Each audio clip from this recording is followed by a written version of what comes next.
Target with PS Parihar channel में आपका स्वागत है। आइए शुरू करते हैं और देख लेते हैं कि आज के समाचार पत्रों में विद्यार्थी जीवन से संबंधित कौन कौन सी सूचनाएं हैं। तो वीडियो को जल्दी से लाइक कर दें, शेयर कर दें। जिन छात्रों ने चैनल को अभी भी सब्सक्राइब न किया हो तो जल्दी से सब्सक्राइब कर लें ताकि आप लोगों को इसी प्रकार की ऑथेंटिक अपडेट से सबसे पहले मिलती रहे। चलिए शुरू करते हैं। चलिए बात करते हैं सबसे पहले पीसीएस मेंस की। आज दो महत्वपूर्ण परीक्षाएं उत्तर प्रदेश की, एक पीसीएस मेंस और दूसरा जूनियर असिस्टेंट। सबसे पहले तो इन सभी छात्रों को शुभकामनाएं, बेस्ट ऑफ लक। और आज के समाचार पत्रों में इनके बारे में जानकारी भी दी गई है। यहाँ पर देखिए लिखा है, पहले दिन सामान्य हिंदी व निबंध की कराई जाएगी परीक्षा, 50% होंगे बाहरी कक्ष निरीक्षक। पीसीएस मुख्य परीक्षा आज से प्रश्न पत्रों की 5 स्तरीय सुरक्षा, पेपर लीक और अन्य अनियमितता से बचने के लिए इस बार अभूतपूर्व सुरक्षा का इंतजाम किया गया है और कुछ महत्वपूर्ण निर्देश भी दिए गए हैं। जैसे लिखा है कि उत्तर प्रदेश लोक सेवा आयोग की ओर से पीसीएस 2024 की मुख्य परीक्षा प्रयागराज और लखनऊ के 34 केंद्रों पर रविवार से 2 जुलाई तक कराई जाएगी। नकल माफियाओं से प्रश्न पत्र को बचाने के लिए प्रश्न सह उत्तर पुस्तिका, क्वेश्चन कम आंसर बुकलेट QCAB से संबंधित बंडलों की पैकिंग 5 स्तरीय की गई है। प्रत्येक QCAB को शील्ड पॉलीथीन पैकेट में रखा गया है और 24 QCAB का एक सेट बनाकर इसे शील्ड पॉलीथीन पैकेट में पैक किया गया है। उसके बाद शील्ड कर्टन और चारों तरफ से शील्ड बोरा पैकेटिंग की व्यवस्था की गई है। 2 ताला चाबी और तीसरा पासवर्ड से खुलेगा। QCAB shield laminated steel box में रखे गए हैं। QCAB जिस ट्रंक में रखे गए हैं उसमें 2 ताले चाबी वाले और एक ताला नंबर लॉक वाला लगाया गया है। दोनों तालों की चाबियां एक अलग पैकेट में सेक्टर मजिस्ट्रेट को दी जाएंगी, जबकि नंबर लॉक वाले ताले को खोलने के लिए पासवर्ड SMS के जरिए स्टैटिक मजिस्ट्रेट तथा केंद्र व्यवस्थापक के मोबाइल नंबर पर आयोग के परीक्षा नियंत्रक की ओर से परीक्षा शुरू होने के 55 मिनट पहले भेजा जाएगा। परीक्षा शुरू होने से 45 मिनट पहले परीक्षा केंद्र का प्रवेश द्वार बंद कर दिया जाएगा। प्रयागराज के 15 केंद्रों पर 6102 और लखनऊ के 19 केंद्रों पर 8755 कुल 14857 अभ्यर्थी पंजीकृत है। और यहाँ पर एक खास बात यह है कि सभी विद्यार्थियों को साफ साफ लिखा है कार्ड में कि कम से कम 45 मिनट पहले पहुंचना है परीक्षा केंद्र में, अंदर एंट्री ले लेनी है, उसके बाद गेट बंद कर दिया जाएगा। और कुछ जो नए विद्यार्थी जिन्होंने मेंस नहीं दिया होगा वो सोच रहे होंगे ये क्या होता है, क्वेश्चन कम आंसर बुकलेट या QCAB। 2015 से ये प्रणाली शुरू हुई थी, मुझे याद आ रहा है, और अचानक से हम लोगों को भी नहीं पता था। इसीलिए जब पेपर बांटा गया था तो उसी समय पता चला। इसमें जो आपकी उत्तर पुस्तिका होती है उसी में प्रश्न लिखा रहता है और उसके बीच में 1 पेज या 2 पेज इस तरीके से जो प्रश्न जिस स्तर का होता है उतनी जगह दे दी जाती है। पहले ऐसा सिस्टम नहीं था। पहले जिस प्रकार से इलाहाबाद यूनिवर्सिटी वगैरह की जो कॉपियां होती हैं अलग से पेपर दिया जाता है स्नातक पर स्नातक वगैरह की, तो एक पेपर में क्वेश्चन लिखे रहते थे 5-5 4-4 ले लीजिए और उसी तरीके से एक बिल्कुल सादे पेज की एक बुकलेट हुआ करती थी आंसर कॉपी। तो कोई कोई प्रश्न आदमी बच्चे बहुत ज्यादा लिख देते थे, फिर B कॉपी मांगते थे, फिर C कॉपी मांगते थे, इस तरह की बड़ी सारी चीजें रहती थी। लेकिन इसमें निश्चित कर दिया गया है कि जो प्रश्न लघु उत्तरीय है उसको उतनी जगह दी गई है, जो दीर्घ उत्तरीय है उसको उतनी जगह दी गई है और उत्तर पुस्तिका में ही आपका प्रश्न लिखा रहता है। तो इसको कहते हैं QCAB। समझ गए आप? तो इससे ये है कि जितना कहा जाएगा लोग उतना ही लिखेंगे। बायोमेट्रिक वगैरह के लिए देखिए साफ साफ कह दिया गया है कि जो जाएंगे बायोमेट्रिक करवाने वो लोग भी मोबाइल लेकर के अंदर नहीं जाएंगे। अगली जो सूचना है वो TGT PGT को लेकर के है। यहाँ पर देख सकते हैं परीक्षा की तिथि स्पष्ट करने के लिए बारिश में भी डटे अभ्यर्थी। शिक्षक भर्ती की मांग को लेकर के शनिवार को पारिस में भी अभ्यर्थियों ने आंदोलन जारी रखा। युवा मंच की प्रदेश अध्यक्ष अनिल सिंह ने कहा कि शिक्षा सेवा चयन आयोग को तत्काल परीक्षा तिथि स्पष्ट की घोषणा करनी चाहिए और ताकि अभ्यर्थियों को आंदोलन न करना पड़े, वे पढ़ाई कर सकें और तिथि को लेकर संशय होने की वजह से प्रतियोगी छात्र आंदोलन करने को मजबूर हैं। तो कल इन विद्यार्थियों ने, इन लोगों ने पूरे प्रयागराज में भ्रमण कर करके अलग अलग छात्रों को जागरूक किया और यहाँ पर लिखा महाआंदोलन के लिए शनिवार को प्रतियोगी छात्रों ने सलोरी, बकाड़ा, तिलियरगंज, अल्लापुर, राजापुर, दारागंज आदि जगहों पर छात्रों से जनसंपर्क किया। प्रतियोगियों से सोमवार को महाआंदोलन में पहुंचने का आग्रह किया गया। इस दौरान राहुल पांडे, मुन्ना पटेल, प्रभाकर सिंह, KD वर्मा, अमित कुमार और अंकित आदि मौजूद रहे। वहीं पर कई संगठन इस धरने में आ रहे हैं और यहाँ पर देख सकते हैं आप लोग प्रतियोगी छात्र प्रतिनिधि मंडल के शीतला प्रसाद ओझा की तरफ से भी एक ये बैनर जारी किया गया है। यहाँ पर ये देखिए लिखा हुआ है 30 जून को दिन सोमवार महाधरना 11 बजे। TGT PGT परीक्षा तिथि की स्पष्ट घोषणा करनी चाहिए। आगे लिखा है, छात्रों की तरफ से ये भेजा गया मेरे पास, सभी साथियों को सूचित किया जाता है कि उत्तर प्रदेश शिक्षा सेवा चयन आयोग में लंबित टीजीटी पीजीटी परीक्षा को लेकर के सोमवार को 30 जून को एक विशाल महाधरने का आयोजन किया गया है। यह धरना आयोग सुबह 11। आप लोग इस वीडियो को ज्यादा से ज्यादा शेयर कर दीजिए। जब तक मैं कहूंगा नहीं तब तक आप शेयर भी नहीं करेंगे, लाइक भी नहीं करेंगे, क्योंकि यूपी की यही संस्कृति है। जिस प्रकार से सीएम योगी नहीं सुनते हैं किसी की, आयोग नहीं सुनता है, कोई किसी की नहीं सुनता है, और इसी तरह से आप भी नहीं सुनते हैं। तो इसलिए रोज रोज ना करना पड़े, आप लोग वीडियो को लाइक कर दिया करें और सुबह की वीडियो को ज्यादा से ज्यादा शेयर भी कर दिया करें, ताकि सारे के सारे छात्रों को पूरी रणनीति, सारी जानकारी उनको मिल जाए। तो यहाँ पर नीचे लिखा है कि आपकी मांगों को पुरजोर तरीके से उठाने के लिए इस धरने में अधिक से अधिक संख्या में शामिल हो, आपकी उपस्थिति सार्थक परिणाम जारी करेगी। अन्य समाचार पत्रों में भी कल के बारे में जानकारी दी गई है। कल जो छात्र गए थे, कल मैंने लाइव भी चलाया था, मैं कल वहां पर गया भी था। कुछ लोगों के बयान भी हैं, जैसे आप देख सकते हैं यहाँ पर प्रतियोगी छात्र प्रतिनिधि मंडल के शीतला प्रसाद ओझा ने कहा कि इससे बड़ी विडंबना और क्या होगी कि प्रतियोगियों और अभ्यर्थियों को परीक्षा की तैयारी करने के बजाय धरना प्रदर्शन करना पड़ रहा है।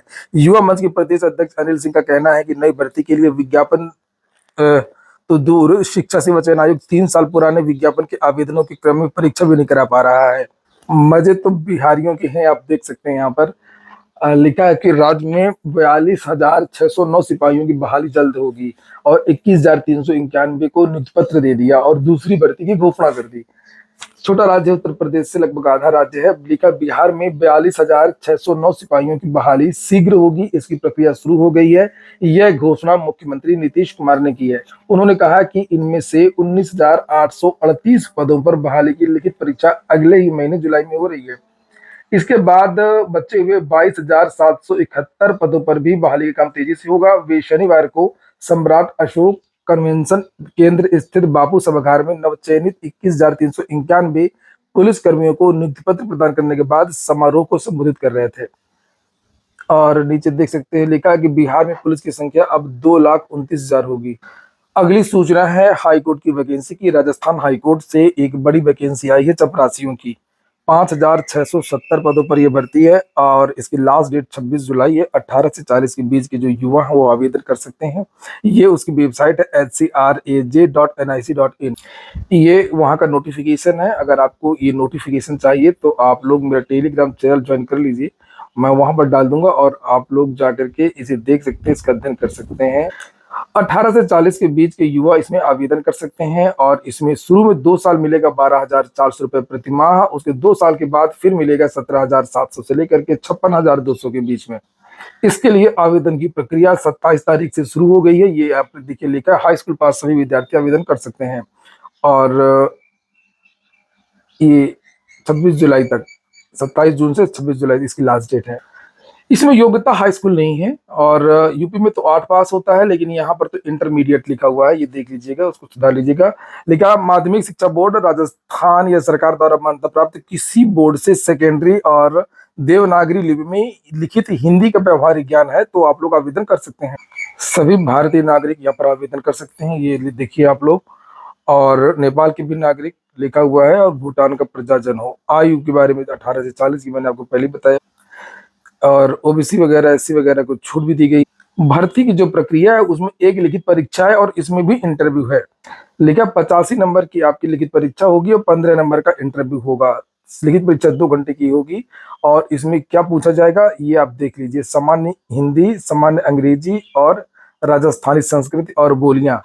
लिखित परीक्षा में कुल 85 अंक होंगे एक एक नंबर के। सामान्य हिंदी, सामान्य अंग्रेजी, राजस्थान संस्कृति और बोलियां, बस यही है। इसमें कोई नेगेटिव मार्किंग नहीं होगी। लिखित परीक्षा ओएमआर बेस्ड होगी। अगली सूचना है डीएलएड की। डीएलएड में प्रवेश के लिए प्रस्ताव तैयार कर लिया गया, शासन को भेजा जाएगा। भर्तियां लाते नहीं है और ये डीएलएड करवाने चले हैं। देख लेना, आधे से ज्यादा विद्यालय बंद होंगे इस बार डीएलएड में।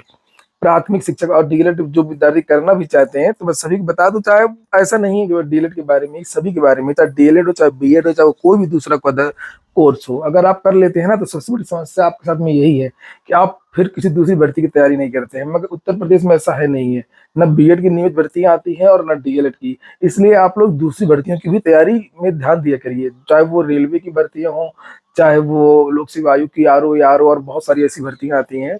न दीजिए पीसीएस, लेकिन यूपी ट्रिपल एससी में भी भर्तियां आती रहती हैं, तो आप दूसरी जगह हाथ पैर मारिए। नहीं तो अगर शिक्षक भर्तियों के पीछे पड़ेंगे कि टीजीटी पीजीटी प्राइमरी शिक्षक ही बनना है, तो फिर आप अपने साथ धोखा करेंगे, आपकी उम्र चली जाएगी और फिर बहुत देर बाद अगर वह भर्ती मिल भी जाएगी तो फिर उसका कोई मतलब नहीं है। तो जो भी विद्यार्थी डीएलएड करें तो वो दूसरी भर्तियों की भी तैयारी करते रहे, मैं ये कहने का उद्देश्य है मेरा। नहीं तो फिर रोने के अलावा आपको कुछ नहीं बचेगा। इलाहाबाद विश्वविद्यालय स्नातक में प्रवेश को कल से पंजीकरण होगा। इलाहाबाद विश्वविद्यालय से common university entrance test CUET के तहत स्नातक यूजी के 16 पाठ्यक्रमों में दाखिले के लिए पंजीकरण 30 जून से शुरू होंगे। बीएड में दाखिले के लिए आवेदन कल से शुरू होंगे। लिखा इस बार 6 दिन पहले शुरू हुआ पंजीकरण, और यहाँ पर ये पोर्टल, ये वेबसाइट बताई गई, समर्थ जो वेबसाइट है। एलएलएम चौथे और बीए एलएलबी 10वें सेमेस्टर का रिजल्ट जारी हो गया है। डीएलएड द्वितीय डीएलएड चतुर्थ चरण का जो आपका परिणाम आना है वो 10 जुलाई के पहले पहले आ जाएगा। ठीक है, बहुत सारे विद्यार्थी क्वेश्चन पूछ रहे थे डीएलएड रिजल्ट को लेकर के, तो सेकेंड सेमेस्टर वाले और फोर्थ सेमेस्टर वाले। अगली सूचना रेलवे की है, लगातार इसके बारे में आजकल जानकारियां आ रही हैं क्योंकि इसका विज्ञापन जारी हुआ है। तो सभी लोग आवेदन कर लें। 6238 पदों पर भर्ती आई है और इसके लिए मैंने अलग से वीडियो बना भी दिया है, तो वहां देख लीजिएगा, नोटिफिकेशन देख लीजिए।